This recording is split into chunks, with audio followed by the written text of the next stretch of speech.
Bonjour groupe. Aujourd'hui, nous commençons les statistiques. Donc, la première partie du chapitre parle un peu de l'organisation des données. Ensuite, je vais vous parler des mesures de tendance centrale pour la deuxième partie du chapitre. Et je termine par la partie la plus propre, dans le fond, aux statistiques, qui s'appelle des statistiques de secondaire 3, qui s'appelle les diagrammes de quartile. Donc, un peu plus loin, je vous en parlerai.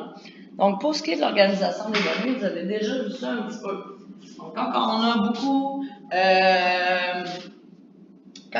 de données qui se répètent, souvent on va les mettre dans un tableau qu'on appelle à données condensées. On peut mettre des lettres, on peut mettre des chiffres, surtout nous autres on va s'intéresser surtout aux chiffres, mais j'ai quand même été chercher un exemple avec des lettres au travers. Donc ici, dans le fond, c'est qu'on a placé le groupe sanguin de 32 donneurs. Et là, ici, on veut savoir, dans le fond, la fréquence et l'effectif. Ça, vous avez déjà fait ça en secondaire 1. C'est comme un peu de la révision. Donc, ici, l'effectif, c'est le nombre de fois que j'ai retrouvé la donnée A. Donc, vous allez en fait, vous pouvez vérifier, les compter. Moi, je vais le faire au fur et à mesure. J'ai quand même validé mes affaires. Donc, je vais compter le nombre de personnes qui sont de groupe A. Donc, j'en ai 1, 2, 3, 4, 5, 6, 7, 8, 9, 10. Donc, j'ai 10 données avec le groupe A. Ensuite, je vais continuer à compter ici. Donc, j'ai une personne du groupe B, deux personnes du groupe B, 3, 4 personnes du groupe B. Je continue mon décompte. Ici, groupe AB n'est pas très long à compter. J'en ai 1, 2 seulement. Et je termine avec les derniers ici. Donc, les hauts. Là, je les compterai pas tous, je l'ai déjà fait, donc ça donnait 16.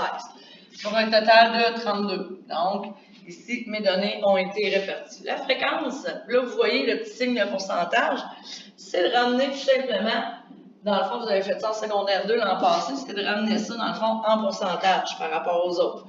Donc, je me suis gardé quand même un chiffre après la virgule. Donc, ça m'a donné 31,3. Comment j'ai fait le calcul? C'est assez simple. Je vous le montre ici. Donc, je me suis dit 10 personnes sur 32, ça me donne combien de personnes sur 100? Et j'ai tout simplement effectué mon produit croisé. Donc, ce qu'on voit, c'est qu'on fait 10 fois 100 divisé par 32. Donc, je continue mes calculs. 4 fois 100 divisé par 32, on obtient 12,5%. Ensuite, ici, c'est assez logique qu'à 16 donneurs sur 32, ça donne 50%.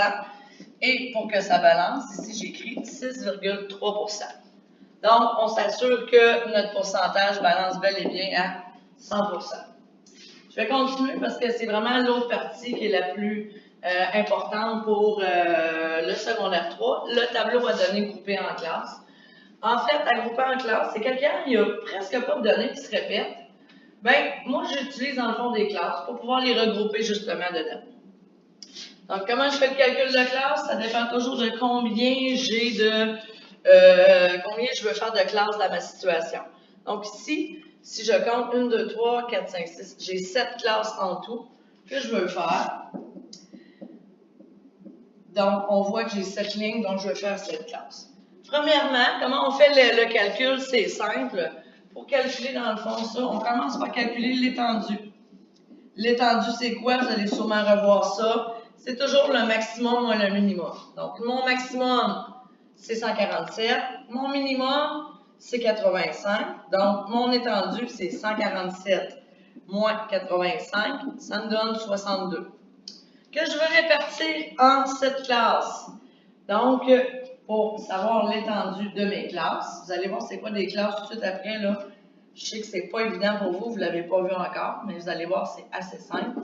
Donc, ici, je prends mon étendue, je le divise par mon nombre de classes, ça me donne 8,86. Je ne ferai pas des bons de 8,86 dans mes classes, donc je vais m'arranger pour que ça se fasse quand même assez bien. Je vais mettre ça à 10.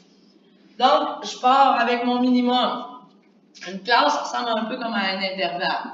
On écrit ça avec des crochets. Le premier, mon crochet, le 85, c'est toujours inclus.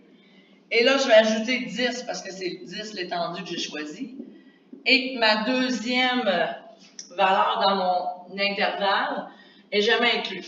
Donc, ce qui fait que quand je suis terminée à 95, ma classe qui est suivante, je repars à 95, mais cette fois-ci, 95 est inclus jusqu'à 105, 105 jusqu'à 115, 115 jusqu'à 125, et je continue jusqu'à temps que j'aille terminer, tout simplement,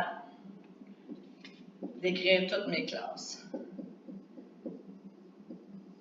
145 à 155.